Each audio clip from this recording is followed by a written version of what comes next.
আসলে আমরা সারাদিন ধরেই সাদাপাথর এলাকায় রয়েছি। আজ কোনো আসলে অভিযান হয়নি। অভিযানটি আসলে গতকাল অভিযান হয়েছে। অভিযানে বেশ কিছু আসলে নৌকা জব্দ করা হয়েছে।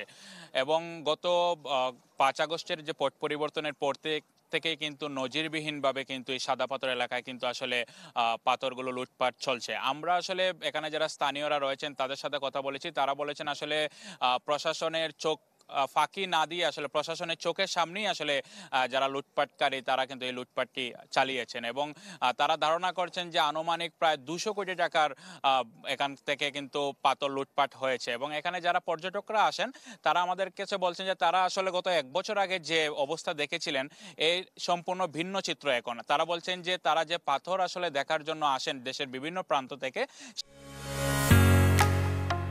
ঢালাইয়ের সেরা প্রিমিয়ার সিমেন্ট। সেই পাথরগুলো আসলে না পেয়ে তারা আসলে হতাশা ব্যক্ত করেছেন এবং যারা পর্যটন সংশ্লিষ্ট ব্যবসায়ীরা আছেন তারা বলছেন যে তারা বছরের ১২ মাসে আসলে পর্যটকদের জন্য অপেক্ষা করেন। এখন যদি আসলে পাথর না থাকার কারণে পর্যটকরা এখানে না আসেন তাহলে তাদের আসলে ব্যবসায় কিন্তু সমস্যা হবে, তারা এমনটি আমাদের বলেছেন এবং আমরা প্রশাসনের সাথে যোগাযোগ করেছি। প্রশাসন আসলে দায়সারাই সবসময় উত্তর দিচ্ছে। তারা বলছে আমরা উদ্যোগ নিয়েছি, আমরা ব্যবস্থা নিয়েছি। আসলে যদি গত ১ বছরে দৃশ্যমান কোনো ব্যবস্থা নেওয়া হতো তাহলে আজকের এই পরিস্থিতি আসলে দেখা হতো না। এবং আপনাকে জানিয়ে রাখি এখানকার স্থানীয় যে প্রশাসন, উপজেলা প্রশাসন, উপজেলা নির্বাহী কর্মকর্তা তার সাথে কোনো সাংবাদিক যোগাযোগ করলে আসলে কোনো সদুত্তর আসলে আমরা এই বিষয়ে পাইনি। তো সুস্মিতা, আমার কাছে এই ছিল সিলেটের সাদাপাথর এলাকা থেকে পাথর লুটপাট হওয়ার সবশেষ খবর। শিমুল, আপনাকে ধন্যবাদ।